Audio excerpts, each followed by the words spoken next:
Olá, tudo bem?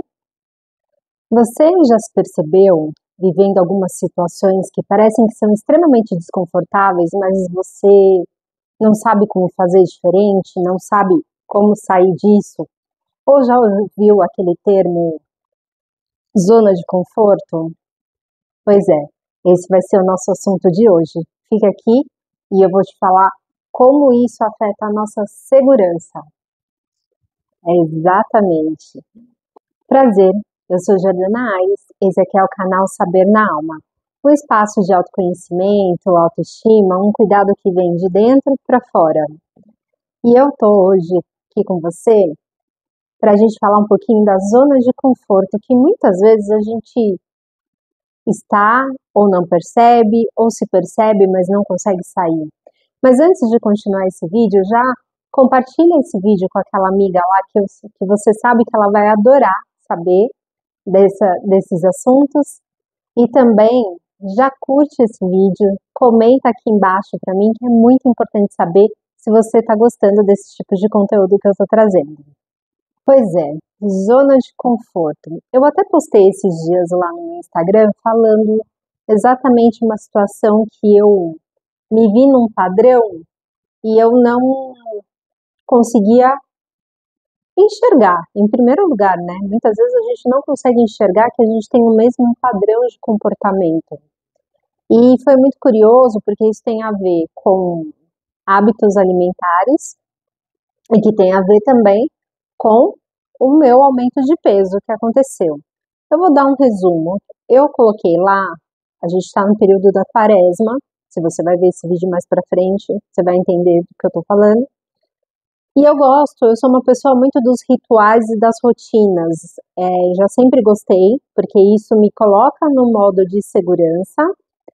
E o Ayurveda, ele me ensinou que eu preciso ter uma certa rotina para manter a minha saúde.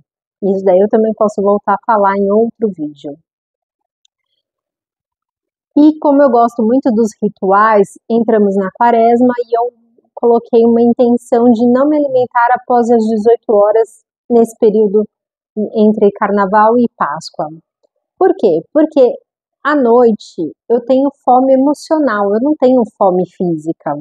E desde que eu comecei a fazer o detox, tudo, eu percebi exatamente isso.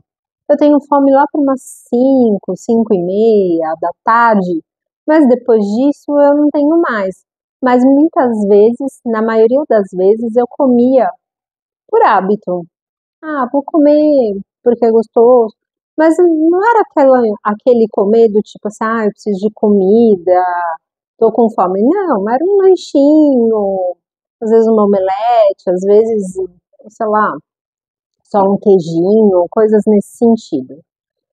E aí eu falei assim, poxa, se eu não tenho fome à noite, eu tenho fome mais cedo, por que que eu continuo comendo à noite? E aí aproveitei essa minha intenção, né? Porque toda vez que você tem algo, uma intenção, você tem uma ação que contribui para que essa intenção se fortaleça. E aí eu comecei a observar exatamente que eu tinha o hábito de comer à noite para saciar uma fome emocional ou mais, para saciar um vazio existencial que eu sentia. Eu já moro sozinha há muito tempo e eu percebo que quanto mais velho eu tô ficando, mais eu gosto da minha própria companhia.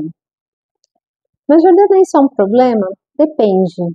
Se você começa a escolher entre permanecer na sua casa do que frequentar ambientes que antes te traziam alegria, né, sei lá, ambiente familiar, com amigos, socializar, isso é uma frequência, então isso é um sinal de alerta, sim. E eu estava um pouco nessa situação. Aí eu percebi que por eu me sentir sozinha, então eu tinha que preencher esse meu vazio comendo. Aí eu me lembrei de uma constelação que eu fiz quando eu estava em formação, onde no módulo que a gente constela a nossa criança interior, eu estava na constelação, eu dizia que eu estava sozinha. E aí eu realmente me lembrei da minha infância. Quando eu era criança, minha mãe e meu pai me tiveram muito jovens, então eles continuaram trabalhando e estudando, e eu ficava muito na casa da minha avó, do meu avô. E ficava principalmente com o meu avô, que trabalhava o dia todo, chegava à noite, ele queria sentar na frente da televisão e cochilar. Então ele não era uma super companhia, assim. Ele estava ali como um adulto presente, mas ele não tinha essa preocupação de interagir, de, né, de estar,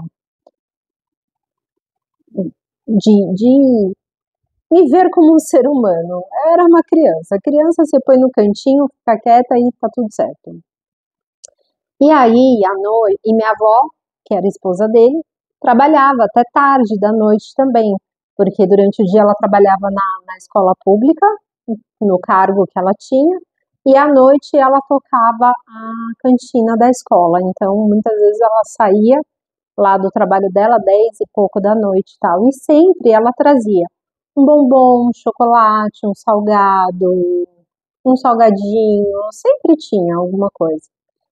E aí, como eu não tinha, meu avô estava sempre cochilando, ele ficava atento, mas cochilava, ele não conversava, eu não tinha ninguém que pudesse me dar atenção ali.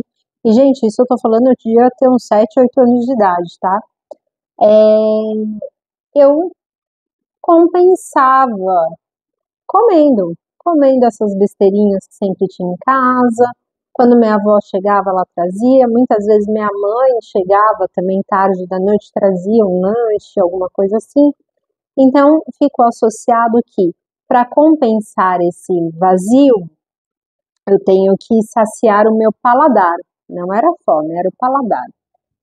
E, pois bem, nunca tive muitas questões em relação a peso, tudo. Mas, de fato, de 2021 para cá, que foi quando meu pai faleceu, na verdade, quando ele começou a entrar na UTI e tal, eu comecei a desenvolver uma compulsão alimentar. E aí, eu tinha noção que eu tinha compulsão, não conseguia controlar, mas eu não entendia ainda o que estava por trás disso. Mesmo estudando, mesmo estando atenta aos meus comportamentos, eu ainda não conseguia. Por quê? Porque isso é um mecanismo de defesa. O meu cérebro, ele estava preocupado em me manter viva. E se eu estava vivendo uma situação que eu tinha um medo muito grande de perder uma pessoa na minha família, né, que é o meu pai, que é a minha estrutura, que era ali o meu eixo, então o meu corpo estava preocupado porque eu estava sentindo falta e medo de perder essa estrutura. Então o meu corpo ele começa a reagir de acordo com aquilo que eu sinto, tá? Não aquilo que eu penso, aquilo que eu sinto. Então, quando meu pai começou a dar entradas na UTI, começou a ficar muito mal, e eu que era responsável por levá-lo ao hospital, levá-lo para o tratamento, tudo, eu fugia. Eu fugia para onde? Para a lanchonete do hospital. E lá eu me empanturrava de doces e salgados e tudo aquilo que podia me trazer algum tipo de conforto naquela situação que eu estava tentando fugir da dor de estar ali com meu pai, de vê-lo sofrer e ficar horas e horas e brigando e discutindo, porque, gente, hospital não é as mil maravilhas, né? Por mais que você tenha ali um bom plano, tudo você tem que ficar muito atento. E aí, lá eu comecei com uma leve compulsão, depois disso, deu uns 4, 5 meses, meu pai faleceu e eu continuei aquele vazio e eu comendo e comendo coisas gostosas, tá? Não buscava um brócolis, por exemplo, não buscava é, um, sei lá, minestrone, né? Sei lá, uma sopa, assim. Eu buscava coisas que eu realmente precisava me sentir preenchida, cheia. E isso, né, foi passando. Aí eu mudei de casa e comecei a ter mais o chamado de voltar a me cuidar, de voltar a fazer atividade física, que também foi um super processo para mim, porque eu também pensava em sair, me dava vontade de chorar, me dava vontade de tipo, eu não quero sair de casa, não quero me movimentar, me deixa aqui quieta. Certamente estava num estado deprimido, sim, mas oscilando, porque horas eu ficava deprimida, horas eu me acabava ali na compulsão de comer coisas que me sentia preenchida. Enfim, eu sei que foi todo um processo, eu comecei a fazer um processo com uma personal que me ajudou super, ela começou com uns movimentos bem devagar, nada que me deixasse muito dolorida, ela super respeitou meu tempo e foi super importante. Mas a parte da alimentação eu ainda não estava pronta. Mesmo com todo o conhecimento do Ayurveda que eu tenho, mesmo passando com a minha cunhada, que é uma excelente nutricionista, que, assim, eu tiro o chapéu para ela, mesmo assim, eu ainda tinha muitas dores emocionais e eu compensava na comida. E mesmo depois de começar a treinar, mesmo depois de ter passado na eu ainda ganhei mais peso.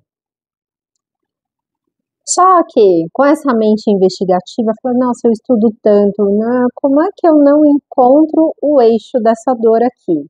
E eu tinha noção, tá? Eu falava, foi depois que meu pai faleceu, mas era uma dificuldade de encarar que aquela era uma dor real. Bom, virou o ano e eu determinei que esse ano a minha vida vai mudar, esse ano de 2025, muitas coisas vão acontecer, tenho muitos projetos, muitas coisas, tanto na minha vida pessoal quanto na minha vida profissional. E aí eu comecei a fazer o detox logo no segundo dia do ano, dia 2 de janeiro, eu comecei. E aí, durante 21 dias eu fiz e observei que eu não sentia fome à noite, mesmo assim eu não conseguia deixar de comer. Acabou o carnaval, coloquei essa intenção, falei, bom, 40 dias eu vou me privar de comer depois das 18 horas. E quero sentir como é que eu fico com tudo isso. Não precisei ir longe.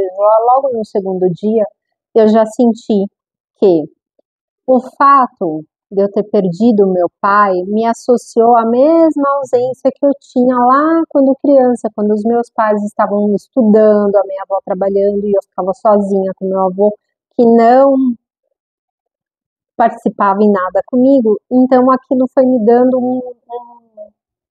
uma sensação de vazio muito grande e essa solidão de ficar sozinha, então eu preciso preencher o meu dia, o meu espaço com comida. Olha só, olha que investigação, que longe que foi. E aí que eu percebi esse padrão que eu entrei, nesse padrão negativo, que era algo que estava fazendo mal para mim, que estava afetando a minha autoestima, que estava afetando a minha autoconfiança, porque eu nunca fui uma pessoa com excesso de peso. De repente eu chego no meu auge dos meus 40 e poucos anos, com um peso lá nas alturas e com um histórico de obesidade na família, aquilo me assustou muito. E aí eu falei, eu preciso realmente encontrar, e encontrei esse gatilho. Esse gatilho tem a ver com as minhas carências, com as minhas carências infantis. E aí, como que eu tenho que trabalhar? Eu tenho que trabalhar esse mindset. Assim, eu não sou mais uma criança, eu não estou mais sozinha, hoje eu sou uma mulher adulta, hoje eu tenho escolhas, né, na minha vida que podem me fazer bem, eu não preciso compensar, mas antes de chegar nesse ponto, eu precisei identificar essa dor específica, uma ferida emocional de abandono.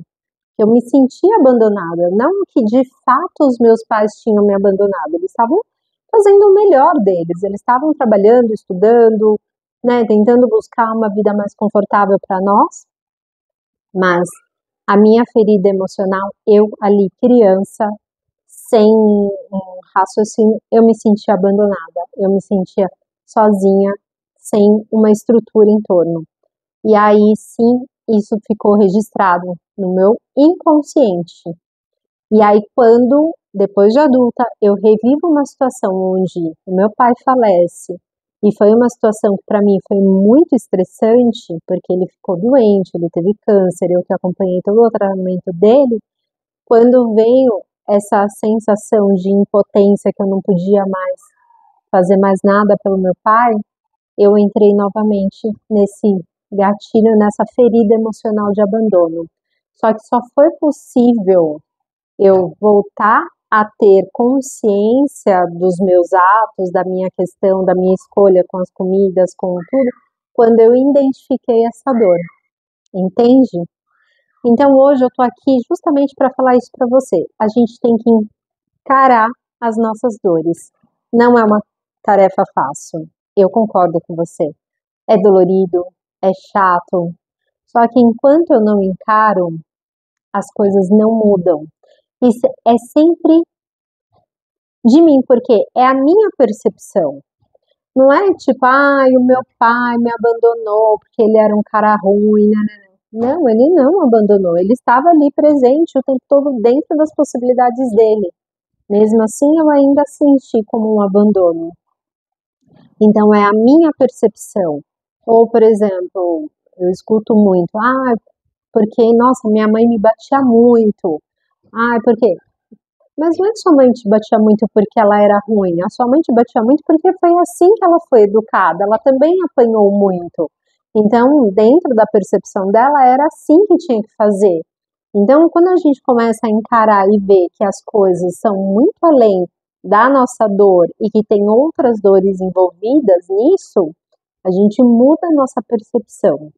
E ao mudar a minha percepção, eu consigo mudar os meus hábitos, porque eu estou mais consciente, eu estou como uma adulta fazendo as escolhas e arcando com as consequências das minhas escolhas.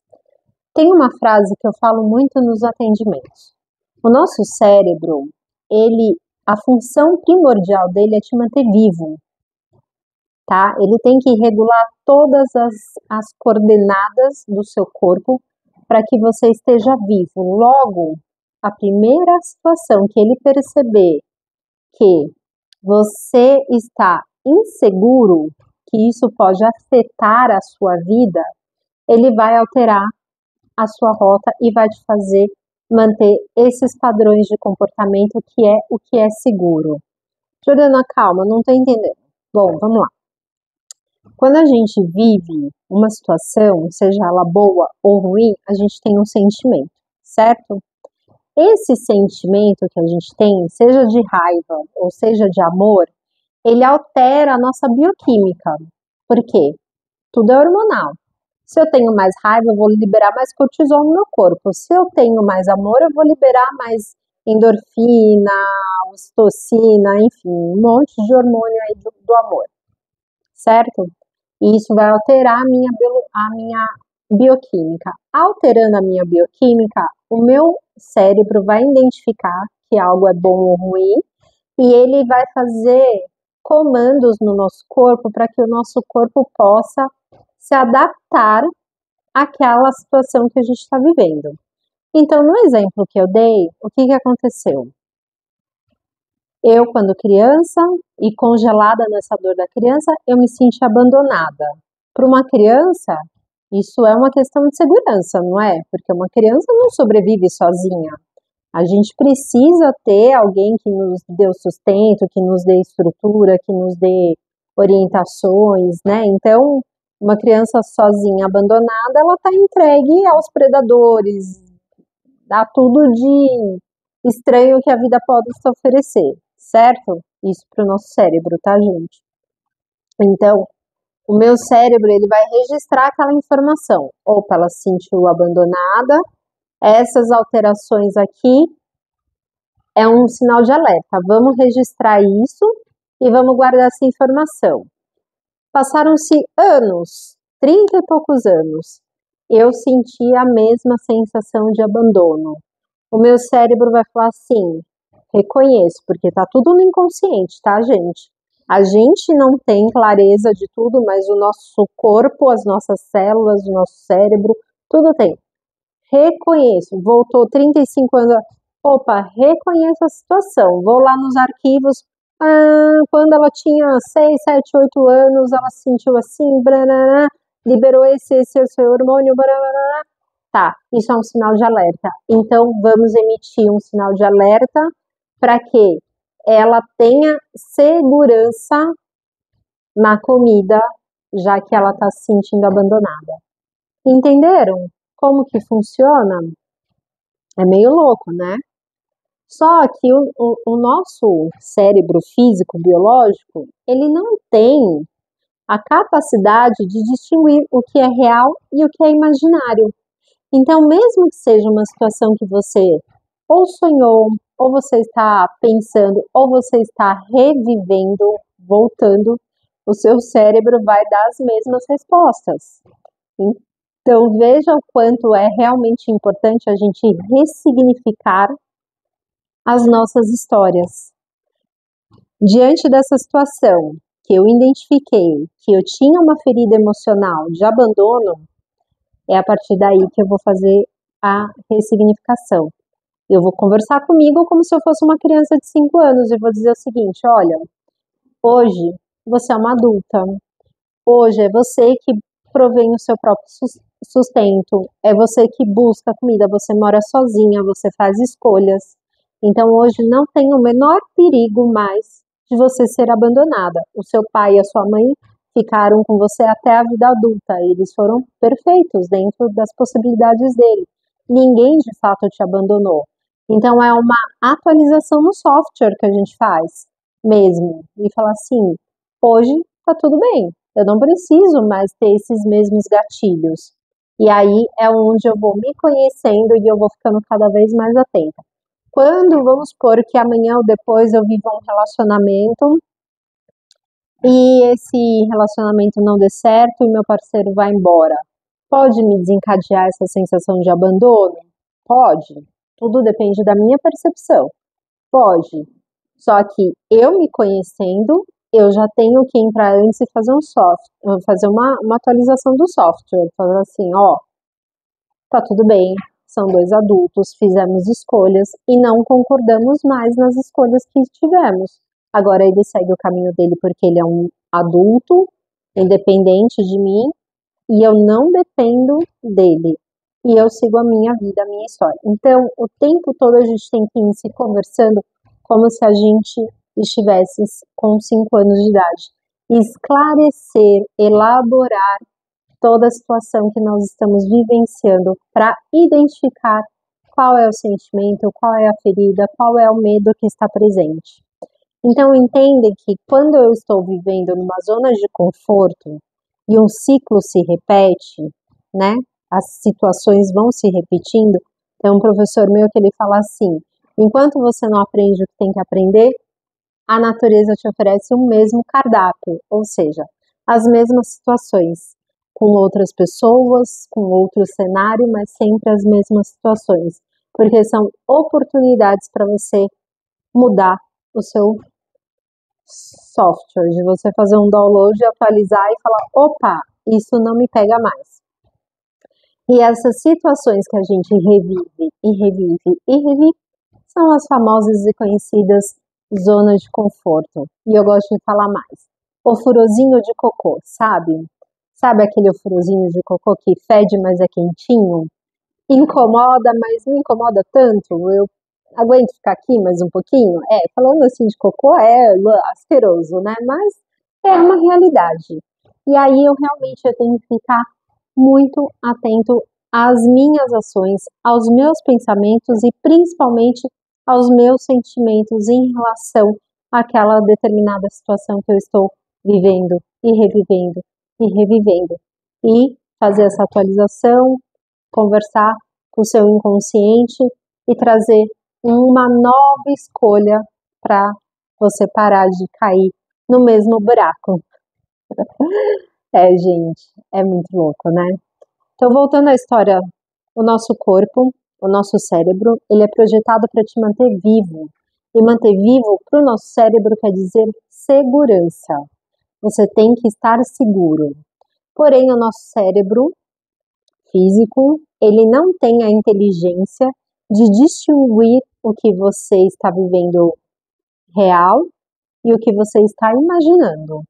Então, ele vai reagir à mesma bioquímica se for na sua imaginação ou se for uma situação real, presente, enfim. Seu cérebro, ele não está programado para que você seja feliz, ele está programado para te manter vivo, seguro. Essa é a base da nossa vida, segurança. E quantas situações a gente vive no trabalho, em família, com parceiro, que a gente fica completamente inseguro? Tem pessoas, por exemplo, que têm pavor de falar em público e a voz não sai, simplesmente. Então é uma vozinha fraca, que nada acontece. Ou gagueja, ou começa a suar loucamente. Por quê? Porque certamente essa pessoa viveu alguma situação na vida dela, no passado, onde ela se sentiu diminuída, ela se sentiu menor, desvalorizada por não conseguir comunicar. Muitas vezes, antigamente, os pais tinham muito esse hábito, né? Criança não podia abrir a boca, a criança não podia falar, cala a boca, era na mesa mesmo. Tava os pais conversando, a criança ia falar alguma coisa, o pai dava um tapa na mesa e falava, cala a boca, não fala. Pronto, isso é o que basta já para gerar uma situação onde o seu cérebro vai identificar que abrir a boca é perigoso, porque você pode tomar um tapa do seu pai, você pode sofrer um golpe do nada e você nem sabe lidar com isso, então o seu cérebro registra essa informação e aí toda vez que você tem que abrir a boca e falar num ambiente que é diferente daquele que você está acostumado, o seu corpo vai trazer sintomas para que ele mostre que você não está totalmente segura. Outra situação, esse foi um atendimento que eu fiz e foi maravilhoso. Transtorno obsessivo compulsivo, mania de limpeza. Vamos falar o português claro. Mania de limpeza. A casa tinha que estar impecável, tudo extremamente limpo. Ela perdia finais de semana e finais de semana limpando a casa, esfregando a casa, deixando tudo em ordem e não deixava nem mesmo a filha, as sobrinhas brincarem na casa porque podia sujar. Ela escolhia não viver porque ela tinha que limpar, limpar, limpar. Essa mania de controlar tanto o ambiente mostra o tamanho da insegurança que essa mulher tinha.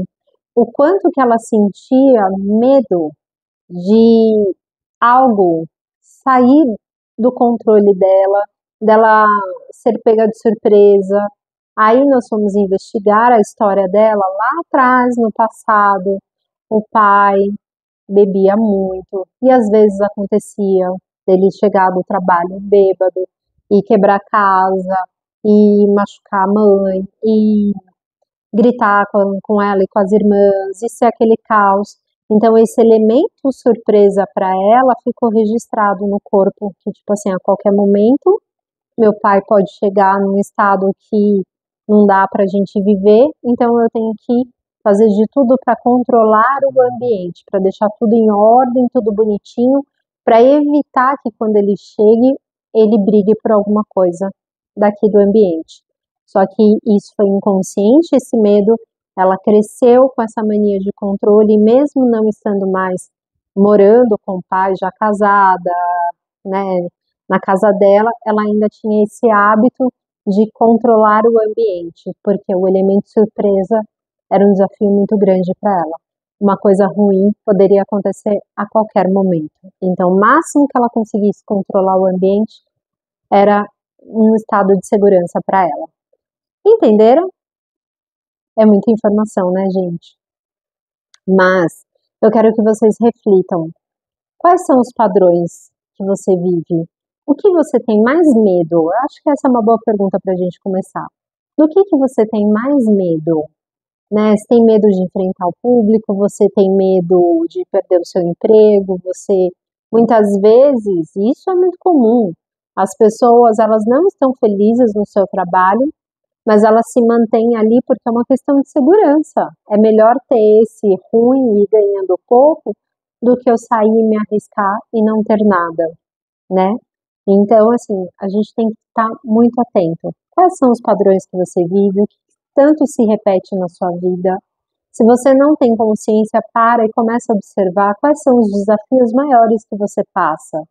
E eu tenho certeza que isso vão trazer muitas, muitas reflexões para você. E eu quero saber, deixa anotado aí embaixo, porque para mim vai ser muito importante saber um pouquinho da sua história. Gostaram? Deixa o seu joinha aí, deixa o seu like, já se inscreve no canal e compartilha, por favor, gente. Esse canal está nascendo agora, então ele precisa de muitos e muitos compartilhamentos para que ele prospere e que a gente possa levar esse tipo de informação para muito mais mulheres que possam se sentir felizes, seguras e com a autoestima lá em cima. Combinado? Muito obrigada e até a próxima semana.